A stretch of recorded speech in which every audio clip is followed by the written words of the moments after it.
Okay. हाँ, yes.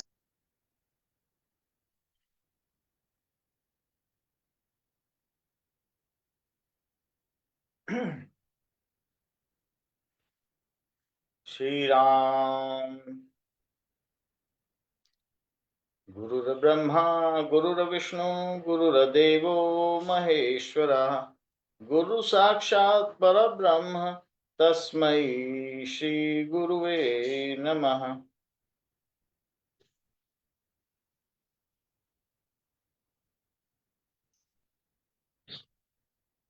Ram Ram to everybody joining this session. We are at 7.29, 29th verse of 7th chapter, Gyan Vigyan Yoga. Lord Krishna says, Jara maran mokshaya mama shrittayatanti ye te brahma tad vidhu kritsnam adhyatmam karma chakhilam. Jara maran mokshaya, those who strive for liberation from old age as well as from death. Mam ashritya yatantiye, who strive, take refuge of me. Mam ashritya yatantiye, te brahma tadvidhu kritsnam, they realize me, the Brahma, completely. Adhyatmam karma chakhilam, and they also realize or acquire the knowledge of self and all the actions.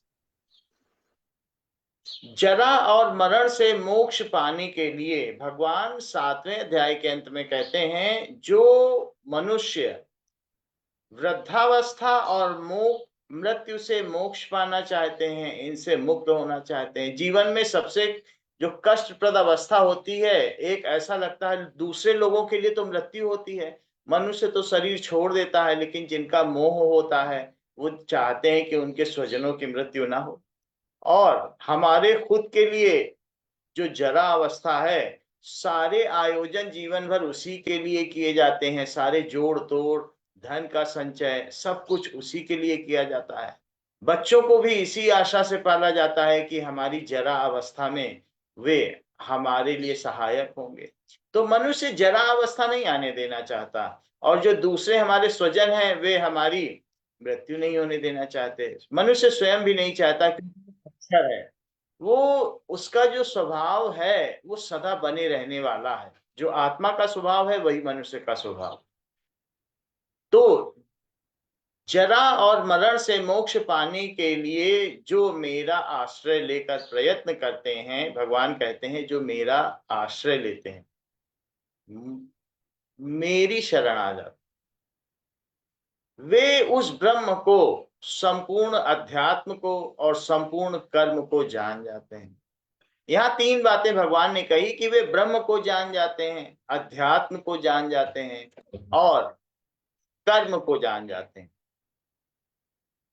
ये तीनों बातें अर्जुन को समझ में नहीं आई कि वो क्या जान जाते हैं, ऐसा क्या जान जाते हैं जो आपका आश्रय लेते हैं। ते ब्रह्म तद्विदुः कृत्स्नम, वे ब्रह्म को पूरी तरह से जान जाते हैं। अध्यात्मम, कर्म, अध्यात्म को जान जाते हैं, कर्म को जान जाते हैं। च अखिलम, इनको भी। तो तीन बातें बताई। जो मेरा आश्रय लेते हैं वे ब्रह्म को जान जाते हैं, अध्यात्म को जान जाते हैं और कर्म को जान जाते हैं। तो 8वें अध्याय के शुरू में अब अर्जुन ये प्रश्न करेगा, भगवान ये क्या चीजें हैं जो आपके आश्रय लेने वाले जान जाते हैं? ये ब्रह्म क्या है जिसे वे जान जाते हैं? ये अध्यात्म क्या है जिसे वे जान जाते हैं? कौन सा ऐसा कर्म है जो जान जाते हैं? ऐसा कौन सा प्रकार का कर्म? Now, those who strive for liberation from old age and death, taking refuge in me, realize in full the whole knowledge of the self and all actions, including Brahma. So, next verse, that is verse 7.30. Lord Krishna says, साधिभूताधिदेवं मां साधियज्ञं च ये विदुः प्रयाण काले pitch मां ते विदुर्युक्त चेतसः Those who know me with adhibhut, sa adhibhut adhidevam mam, sa adhibhut. Those who know me with adhibhut, adhidevam, and also along with adhidev, sadhi yagyam cha ye vidu, and along with adhiyagya. Those who know me with adhibhut, adhidev and adhiyagya, sadhi भूतादिदेवम माम साधि यज्ञम च ये विदु प्रयाण कालेपि च माम ते विदुर्युक्त चेतसा. So, and the adhiyagya also know me even at the time of death, steadfast in mind. जो मनुष्य अधिदेव, अधिभूत और अधियज्ञ के सहित मुझे जानते हैं, वे युक्त चेता मनुष्य अंत काल में भी मुझे ही जानते हैं, अर्थात मुझे ही प्राप्त होते हैं. अब यहाँ पर दो श्लोक है 7वें अध्याय के अंत में. एक 29th श्लोक है और एक 30th श्लोक है. इसी के साथ समाप्त हो जाएगा. तो 29th श्लोक में भगवान ने क्या कहा कि भगवान कहते हैं 29th श्लोक में कि जो अपने बुढ़ापे और मृत्यु से छुटकारा पाने के लिए मेरा शरण लेते हैं, मेरा आश्रय लेते हैं, वो ब्रह्म को जान जाते हैं, वे कर्म को जान जाते हैं और अध्यात्म को जान जाते हैं. जो अपनी वृद्धावस्था के लिए और मृत्यु से बचने के लिए मेरी शरण लेते हैं, मैं उन्हें 3 बातें जना देता हूं. सोई जानहि जेहि देहु जनाई, और जानत तुम ही होई जाई. तो भगवान कहते हैं मैं उसे ब्रह्म को जना देता हूं, अध्यात्म को जना देता हूं और कर्म को जना देता हूं. ब्रह्म क्या है? ये तो 29th श्लोक में कहा, 3 चीजें पूछी. तो ब्रह्म क्या है? ब्रह्म का अर्थ है कि जो सर्वव्यापी है, which is omni present, omni potent, everlasting, जो अक्षर है, कभी क्षर ना हो, न जिसका आदि हो, अनादि है, एटर्नल, विच इज इटर्नल, जो अनादि है, अनंत है, एवर गोइंग, नेवर एंडिंग. तो जो अनादि है, जो अनंत है, हमेशा से है, सर्वव्यापी है, जिसका कोई छोर नहीं है, वह ब्रह्म है. जो सब जगह है वो ब्रह्म है. तो मैं उसे ये जना देता हूं जो मेरा शरण लेते हैं. किसी भी वजह से, बुढ़ापे की वजह से कोई मरना नहीं चाहता, कोई क्षय नहीं होना चाहता, तो मैं उन्हें ब्रह्म को जना देता हूं, अधियात्म, अध्यात्म को जना देता हूं. What does it mean by अधियात्म? अधि ये सप्तमी विभक्ति है, आत्म, आत्मा में. तो उस व्यक्ति को मैं ये जना देता हूं कि तू शरीर नहीं है, तू शरीरी है, शरीर में रहने वाला है. शरीर तो तेरा घर है, तू स्वयं में अनिकेत है. अनिकेत का क्या मतलब है? आत्मा ये नहीं मानती है कि ये मेरा शरीर है, उसका कोई निकेतन नहीं है. अनिकेत का क्या मतलब है? वो जैसे जनक जी थे ग्रह त्यागी, उनका कोई विदेह थे, देह त्यागी. विदेह और अनिकेत एक ही चीज है. मैं उसको जना देता हूं कि वो आत्मा में निवास करने लगता है, उसकी बाहर की गतियां नहीं होती हैं, उसकी ऊर्जा बाहर की ओर नहीं होती है, उसके सारे प्रयास आत्मा में होते हैं, आत्मा की ओर उसकी गति होती है. तो पहला तो मैं उसे ये जना देता हूं कि सब कुछ ब्रह्म ही है. जैसे बहुत सारे आभूषण हो तो स्त्री को कर्णफूल दिखेगा, बाजूबंद दिखेगा, कंठहार दिखेगा, लेकिन जौहरी को सिर्फ सोना ही सोना दिखता है. उसको कर्णफूल और कंठहार नहीं दिखते, उसको सोना दिखेगा, उसकी तोल दिखेगी, उसका वजन दिखेगा, उसकी कीमत दिखेगी. वैसे ही साधक को सब तरफ भगवान ही भगवान दिखते हैं. और चीजों की कीमत भी इसलिए है क्योंकि वो भगवान की बनाई हुई है. वो देखता है कि भगवान हरि व्यापक सर्वत्र समाना प्रेम ते प्रकट हुई भगवान, वो जानता है. उसी प्रकार से जो अपने कल्याण के लिए भगवान की शरण लेता है, जरा और मरण से मोक्ष के लिए भगवान की शरण लेता है, भगवान उसे जना देते हैं कि ये सब कुछ ब्रह्म ही है. जो कहीं पर भी व्याप्त हो रहा है, जो प्रकट हो रहा है और जो प्रकट नहीं हो रहा है, सब ब्रह्म है। वो तत्व ज्ञान पा जाता है, आदि आत्मा, वो आत्मा में रहने लगता है। आत्मन्येव आत्मना तुष्टा, वो उसका जो शरीर है वो आत्मा के द्वारा, उस पर आत्मा की सत्ता हो जाती है, उस पर आत्मा के द्वारा नियंत्रण हो जाता है। तो भगवान उसे जना देते, आत्मवान बना देते हैं। उसको शरीर छोड़ने में भी कुछ नहीं होता, क्योंकि वो जानता है इस घर से निकले तो दूसरे घर में जाएंगे, घर बदलते रहेंगे जब तक कि हम स्वयं को परमात्मा के पूर्णतया प्रणिपात नहीं कर देते। तो आत्मवान बना देते हैं और उसकी फिर तेजी से अध्यात्म की नगरी में विकास होता है, तेजी से उसका विकास।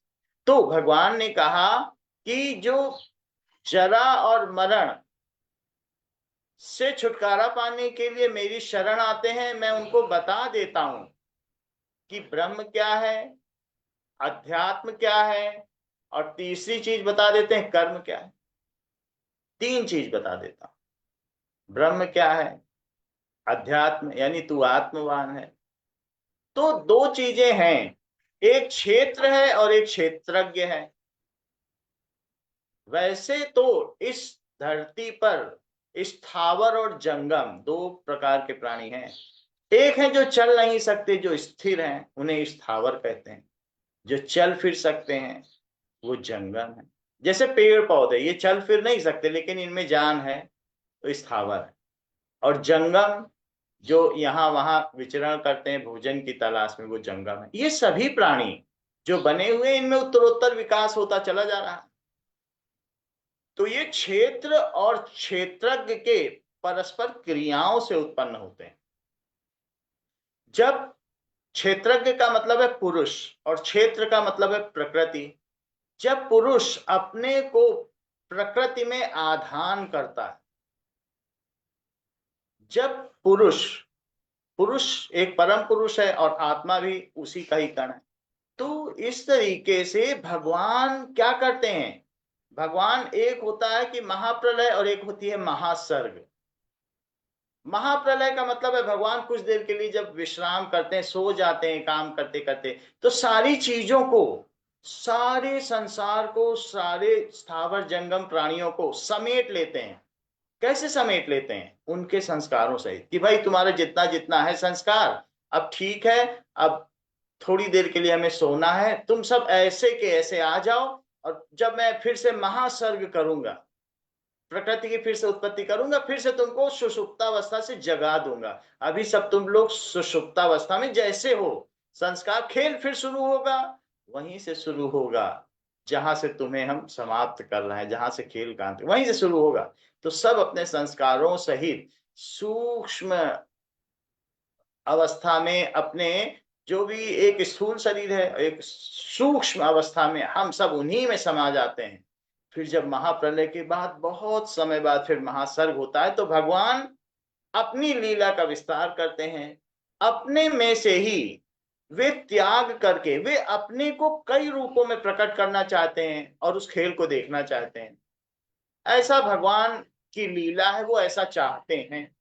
तो भगवान का अपने परमात्म तत्व से कई आत्मा बना देना और फिर उनको इसी प्रकृति में, प्रकृति का भी निर्माण भी भगवान से होता है। जो दृश्यमान है वो प्रकृति है, उसी में जो अदृश्यमान है वो आत्मा है, उसका आधान करते हैं। इसी को गर्भाधान कहते हैं। और गर्भाधान से अनेक प्रकार के योनियों में अनेक प्राणियों की उत्पत्ति होती, क्योंकि उनके संस्कार पहले से ही थे। हम सभी तो सुषुप्तावस्था में, सोने वाली अवस्था में चले गए थे जब महासर्ग होता है। सूर्योदय, सर्ग का मतलब सूर्योदय, नई प्रकृति का निर्माण होता है। तो फिर से ऐसा कर देते हैं, इसी चीज को कर्म कहते हैं। और भगवान की इसी लीला को चलाने के लिए हम जो आत्मवान हैं, जो आत्मा है, आत्म तत्व हैं, वे इस शरीर में यानी प्रकृति में, तो हम पुरुष हैं, हमारी आत्मा भी एक पुरुष है। और ये प्रकृति, ये शरीर और ये जो चारों तरफ के पदार्थ हैं, ये सारे के सारे जो तत्व हैं, पांच तत्व हैं, तो ये सभी के सभी आपस में अब क्रियाएं करने लगते हैं, यही कर्म है। तो भगवान ने जो कर्म किया उसके बदले में वो कुछ चाहते नहीं है। भगवान ये नहीं चाहते कि हमने जो बनाया अब ये सभी लोग मेरे में समर्पित हो, ऐसा वो कुछ भी नहीं चाहते। उनका जो कर्म है वो संकल्पों से परे है, संकल्पों में तो लिप्त है ही नहीं। उन्होंने बना दिया और लीला कर दी, ये उनका कर्म था। उसी प्रकार से जब हम भी आत्मवान व्यक्ति इस शरीर में, इस प्रकृति में क्रियाएं करते हैं, इस शरीर के माध्यम से ही हम भी क्रिया करते हैं उसी भगवान की लीलाधारी की लीला में योग देने के लिए, तो हमारे सभी जो भी चेष्टाएं हैं वे संकल्पों से अगर रहित हैं, हम जो भी कर्म कर रहे हैं, चाहे वो निमित्त कर्म हो, शरीर की यात्रा के लिए किए जाने वाले हो, या इसलिए किए जाने वाले हो कि सब कुछ भगवान का है, ये तो कर्म हो रहा है, कर्म को होते हुए देखें। तो जब संकल्पों से रहित होंगी हमारी चेष्टाएं, जब कामना से रहित चेष्टाएं होंगी, वे ही कर्म हैं। तो भगवान इस बात को हमें जना देते हैं कि जब तू कामना से रही, तो फिर जो योगी व्यक्ति है, जो भगवान को समर्पित हो जाता है, चाहे वो किसी भी वजह से हो, चाहे वो बुढ़ापे से बचने के लिए हो, मृत्यु से बचने के लिए, अगर भगवान को समर्पित हो जाता है तो भगवान जना देते हैं कि कर्म क्या है, कर्म क्या है। कुछ लोग तो विकर्म करते हैं, कामनाओं में बंध के कर्म करते हैं, तो वे वास्तव में तो वे कर्म की श्रेणी में ही नहीं आते, क्योंकि उससे तंतु उलझते चले जाते हैं और वे अपने संस्कारों का ही निर्माण करते चले जाते हैं। लेकिन जो कर्म है अकर्म, अकर्म क्या है, ये देखना कि कर्म हो रहा है। और फिर कामनाएं किस लिए करनी, कामनाएं तो क्षीणवान है, क्षयवान है। These are ephemeral, whatever are the desires, these are demoness, these are ephemeral, ये क्षण भंगुर हैं हमारी कामनाएं। तो जो साधु पुरुष है, जो समर्पण करता है भगवान का, जो भगवान के प्रति प्रणिपात कर देता है, उसे पता चल जाता है कि कर्म क्या है। कामना न करना, कोई संकल्प न करना, कर्म को होते हुए देखना, ये कर्म है। तो भगवान तीन चीजें उसको जना देते हैं। पहला ये जना देते हैं कि ब्रह्म क्या है, जो कुछ तू देख रहा है और जो तू नहीं देख पा रहा है, सब कुछ ब्रह्म है। दूसरा ये बता देते हैं अधिआत्म, कि तेरा वास्तविक स्वरूप क्या है, तू आत्मा में है। तो ये पता चल जाता है कि प्रकृति क्या है और पुरुष क्या है, उसका भेद आत्मवान को पता चल जाता है कि ये शरीर तो मुझे चेष्टा के लिए मिला है, ये शरीर एक टूल है, हथियार है, औजार है, और हम उसका उपयोग करने वाले हैं। तो वो उनका गुलाम नहीं बनता, वो खुद उसका मालिक रहता है। उसको अधिआत्म, आत्मा में सफर करना सिखा देते हैं। दुनिया में हूं, दुनिया का तलबगार नहीं हूं, बाजार से गुजरा हूं पर खरीदार नहीं। तो वो यहां से चलता चला जाता है और कोई कामना नहीं करता। तीसरी बात ये बता देते हैं कि कर्म क्या है, कि जैसे मैंने लीलाधारी ने लीला करने के लिए सब कुछ किया है, यद्यपि इसमें मेरा कोई संकल्प नहीं है, ना यही मेरा भाव है कि कोई मुझ में फिर से समर्पण करे, मेरी शरण आए, वैसे ही तू भी कर्म कर, इसी लीला को आगे बढ़ाता हुआ चल, तू मेरा सच्चा पुत्र होगा, सबसे प्रिय होगा। तो ये तो 29वें श्लोक में भगवान ने कहा कि जो जरा मरण मोक्षाय के लिए प्रयत्न करते हैं, मैं ये बता देता हूं।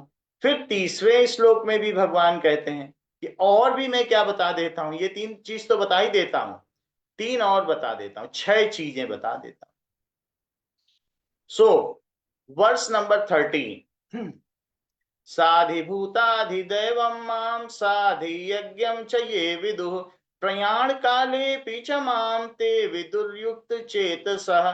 साधिभूताधिदैवं मां साधियज्ञं च ये विदुः, स अधिभूत अधिदैवं मां, स अधिभूत, दैट इज जो मनुष्य अधिभूत अधिदैव ये विदु जानते हैं, एंड अधियज्ञ, अधियज्ञ जो मनुष्य मुझे स अधिभूत, अधिभूत के रूप में जानते हैं, स अधियज्ञम, अधियज्ञ के रूप में जानते हैं, अधिदैवम, अधिदैव के रूप में जानते हैं, प्रयाण काले अपि च माम ते विदुर युक्त चेतसा, जब प्रयाण होती है, अंतकाल होता है, मृत्यु होती है, वे मुझे ही जानते हैं और मुझे ही प्राप्त करते हैं।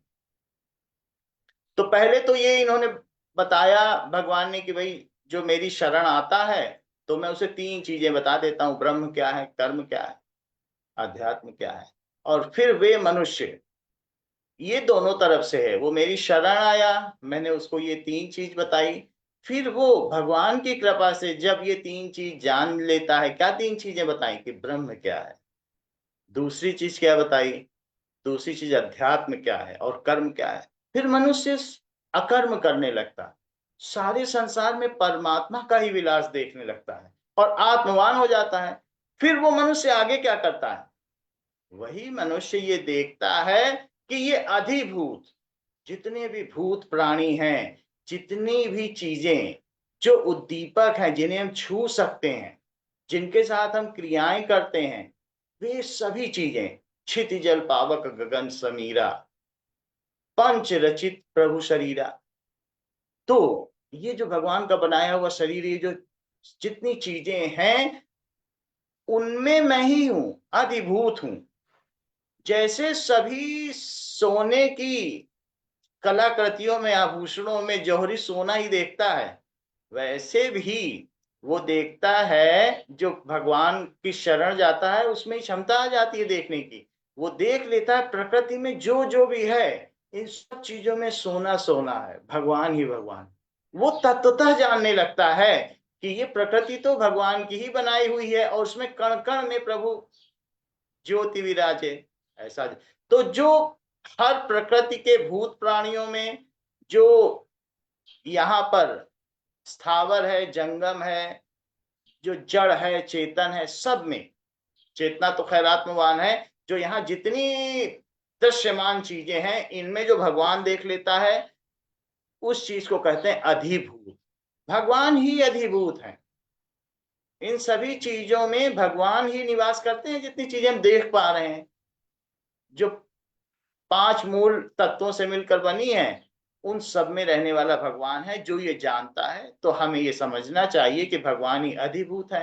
फिर वो जो व्यक्ति मुझे अधिभूत करके जानता है, जो व्यक्ति मुझे अधिदैव करके जानता है, अधिदैव क्या है ये तो समझ में आ गया कि सब कुछ भगवान ही है, जो दृश्यमान है उसमें रहने वाले भगवान ही है, अधिदैव। हम अपने लिए जब धन की प्राप्ति करना चाहते हैं तो भगवान तो देवी लक्ष्मी की स्तुति करते हैं, ज्ञान के लिए सरस्वती की करते हैं, वर्षा के लिए भी कुछ देवी देवता है, पति की लंबी उम्र, बेटे की उम्र, न जाने कितने तरीके के देवी देवता हैं जिनकी हम समय समय पर स्तुति करते हैं। और त्योहारों में फिर अलग अलग देवी देवताओं की, गणेश जी, लक्ष्मी जी, और अलग अलग त्योहारों में अलग अलग देवी देवताओं की हम स्तुति करते हैं। जो ये जानता है कि ये सारे देवी देवता भगवान के द्वारा ही नियुक्त हैं। नाउ गणपति की भी हम उपासना करते हैं, जब कोई सर्वमंगल मांगल्ये शिवे सर्वार्थ साधिके भगवान, जब कोई अच्छा कार्य करना होता है तो हम गणपति वंदन करने लगेंगे। तो ऐसे में जो ये जानता है कि सभी देवताओं के देव, देवों के देव भगवान ही हैं, तो जो इस तरीके से जो मुझे जानता है कि सभी देवताओं का देवता मैं ही हूं, जो मुझे अधिदैव करके जानता है, यो यो याम याम स्मरण मत, जो जो भी तनु भक्त श्रद्धयार्चितुम इच्छति तस्य तस्य अचलाम श्रद्धाम तामे विविदधाम्यहम्, जो जो जिस भाव से पूजा करता है, मैं उसकी उसी में अचल श्रद्धा स्थापित कर देता हूं, क्योंकि उनके लिए किया जाने वाला तप सब कुछ मुझे ही जाता है। मुझे जो अधिभूत करके जानता है कि सभी भूत प्राणियों में मैं हूं, अधिदेव करके जानता है कि सभी देवों का देव मैं ही हूं, और सभी आराधनाएं मुझे ही प्राप्त होती हैं, अंततः वो भक्त मुझ में ही आ जाता है, सकाम भक्त ही निष्काम भक्त बन जाता है। तीसरी चीज अधियज्ञ, यह भी जानता है कि अधियज्ञ जो भी चीज कहीं पर भी हो रहा है, बिना किसी संकल्प के, विकल्प के, वो यज्ञ है। जो दूसरों के लिए हो रहा है, जो प्रकृति के कल्याण के लिए हो रहा है, जो मनुष्य के कल्याण के लिए हो रहा है, किसी के भी कल्याण के, वो यज्ञ है। तो जो जो जहां जहां भी यज्ञ हो रहा है, होम हो रहा है, अग्नि में भी यज्ञ होता है, हम संविधा डाली जाती है हवन कुंड में, वो भी यज्ञ है। तो वो तो एक स्थूल पदार्थ डाले जाते हैं, इसके अलावा भी मनोमय यज्ञ भी होता है, कर्मों का भी यज्ञ होता है, धन का भी यज्ञ होता है, चीजों का यज्ञ होता है। जो त्याग है वही यज्ञ है। मुझे जो सभी त्यागों में, सभी प्रकार के यज्ञों में जो मुझे देख लेता है, जो मुझे अधि यज्ञ करके देख लेता है, स्वामी जी ने लिखा है जो समष्टि में यज्ञ है वो व्यष्टि में सेवा है। यज्ञ समष्टि में क्या यज्ञ है? समष्टि में यज्ञ ही यज्ञ हो रहा है। अगर ये यज्ञ ना होता तो वो विकास का अधिष्ठाता, उसका ये सारा का सारा पसारा ही निष्फल हो जाता। हम देखें जो धरती अपने सबसे अच्छे तत्वों को, 19 तत्वों को दे देती है तो पौधे बन जाते हैं, माइक्रो न्यूट्रिएंट्स। इसी तरीके से और भी ट्रेस न्यूट्रिएंट्स किनको किनको दे देती है? पौधों को सबसे अच्छे तत्व दे देती है, तो वही मिट्टी पौधा बन जाती है। पौधा का भी जो सबसे अच्छी चीज है, फल फूल पत्तियां, वो सब का सब दे देता है दूसरों। तो वो जो भी खाते हैं उनसे पशु बन जाते हैं। पशुओं में भी एक आहार श्रृंखला चलती है, छोटे पशुओं को बड़े पशु खाते हैं, उनसे उनसे बड़े खाते हैं, ऐसे एक आहार श्रृंखला करती है।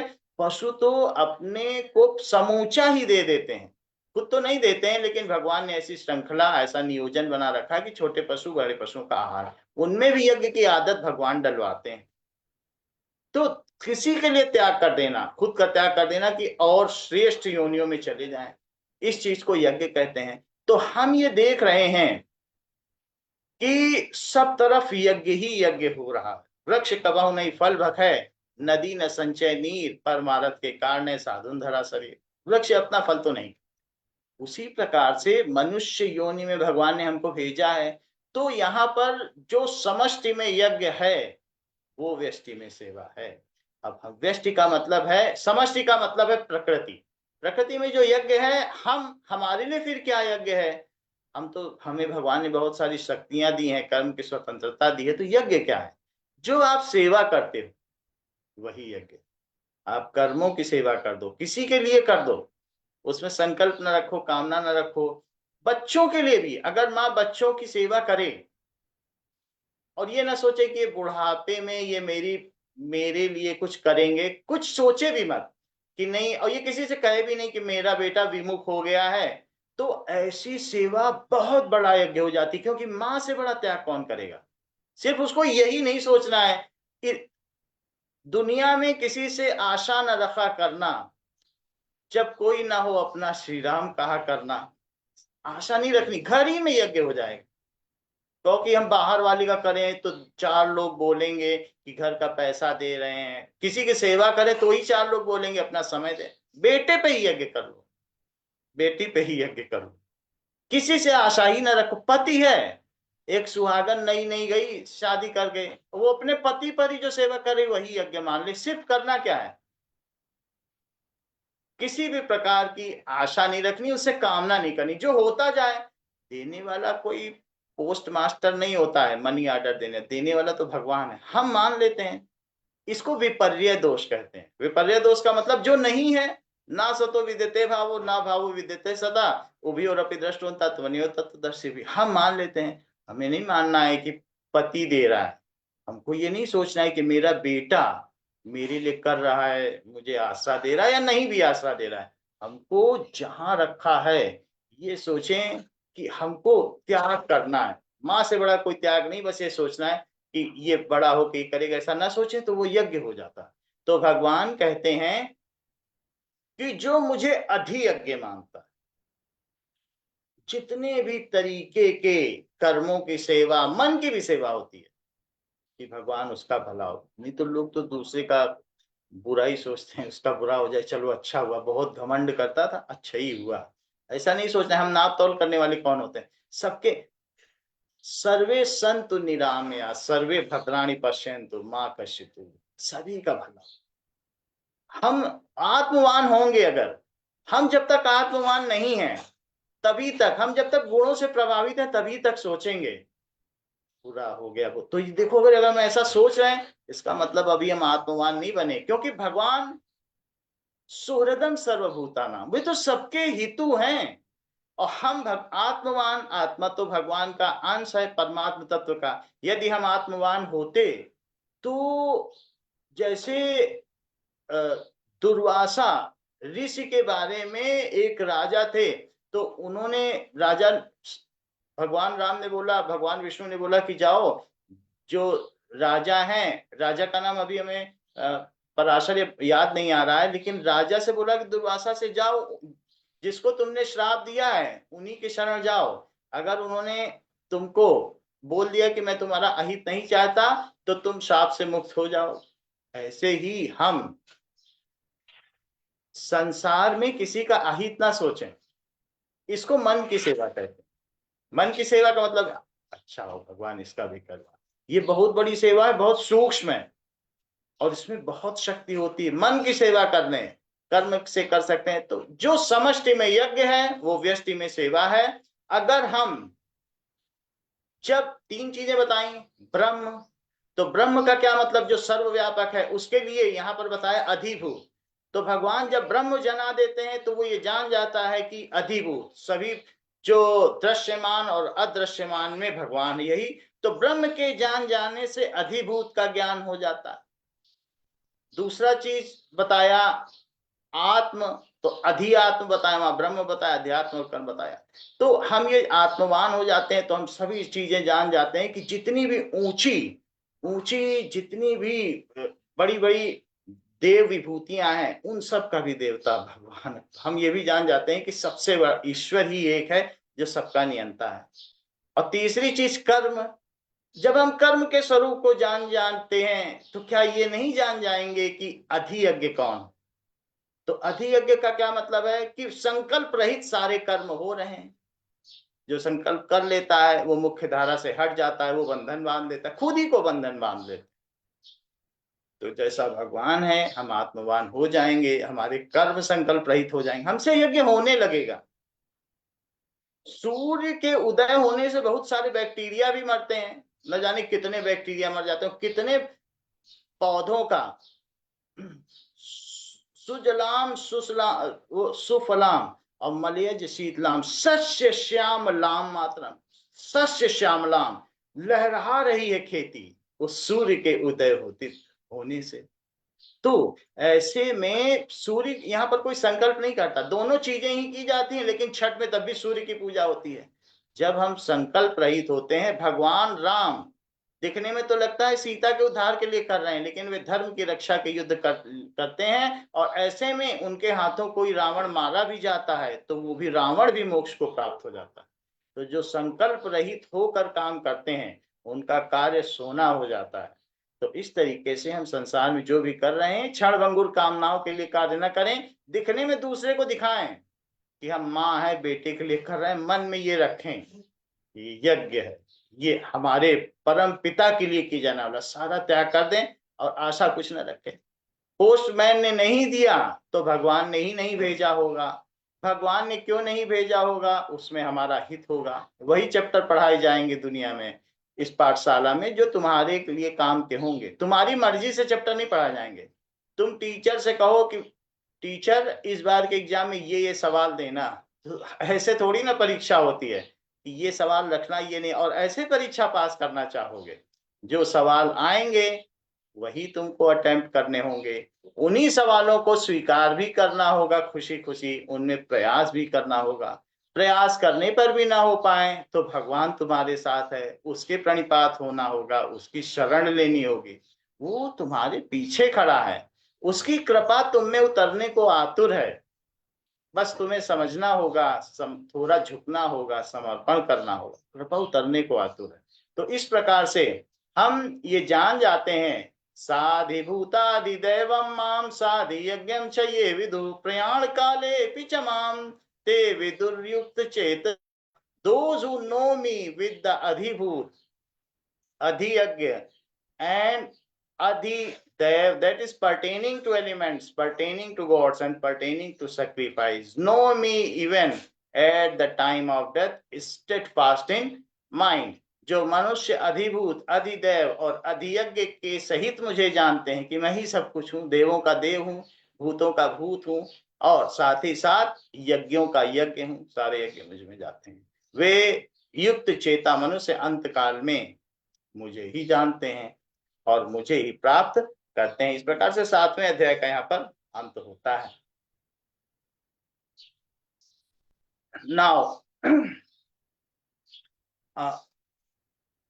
गीता जी भजन बोलिए।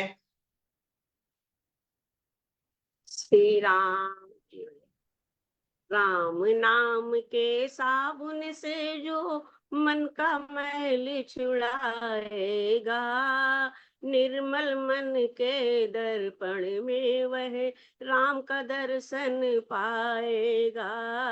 राम नाम के साबुन से जो मन का मैल छुड़ाएगा, झूठ कपट निंदा को त्यागो, हर प्राणी से प्यार करो, घर पर आए हर अतिथि का यथा सहित सत्कार करो। पता नहीं कि रूप में हमको नारायण मिल जाएगा, निर्मल मन के दर्पण में वह राम के दर्शन पाएगा। नर शरीर अनमोल है प्राणी, प्रभु कृपा से पाया है, झूठे जग पर पंच में पढ़कर क्यों प्रभु को बिसराया है। समय हाथ से निकल गया तो फिर दुन दुन पछताएगा, निर्मल मन के दर्पण में वह राम के दर्शन पाएगा। साधन तेरा कच्चा है जब तक प्रभु पर विश्वास नहीं, मंजिल कर पाना है क्या जब दीपक में प्रकाश नहीं। निश्चय है तो भव सागर से बेड़ा पार हो जाएगा, निर्मल मन के मन में वह राम के दर्शन पाएगा। दौलत का अभिमान है झूठा, वो तो आनी जानी है, राजा रंग अनेक हुए कितनों की सुनी कहानी है। राम नाम प्रिय महामंत्र ही, राम नाम प्रिय महामंत्र ही साथ तुम्हारे जाएगा, निर्मल मन के दर्पण में वह राम के दर्शन पाएगा। राम नाम के साबुन से जो मन का मैल छुड़ाएगा, निर्मल मन के दर्पण में वह राम के दर्शन पाएगा। श्री राम। श्री राम। सर्वे भवन्तु सुखिनः, सर्वे सन्तु निरामयाः, सर्वे भद्राणि पश्यन्तु मा कश्चित् दुर्भाग् भवेत्। न तो हम कामये राज्यं न स्वर्गं न पुनर्भवम्, कामये दुःखतप्तानां प्राणिनामार्तनाशनम्। त्वदिष्टं भवतु गोविन्द, त्वदिष्टं भवतु गोविन्द, नतमदिष्टं पाहि मां रक्ष मां। तेरी इच्छा पूर्ण हो मां, हम सब तेरी शरण, अपने चरणों की भक्ति दो। श्री राम। राम राम बेटा, बहुत अच्छा, बहुत अच्छी तरह से समझाया। सब कर्म, अध्यात्म, ब्रह्म, अधिभूत, अधिदैव, अधियज्ञ सबको मिला के बहुत सुंदर। सब ठीक था कि उसमें कुछ गड़बड़ी थी तो बताइए। नहीं, सब बहुत आनंद आया। आनंद बहुत सही। राम क्योंकि नया राम राम मौसी राम राम बेटा, सुमन राम राम, गीता राम, सबको Ram Ram. Thank you to all joining this session. Meet again in next session. Ram Ram.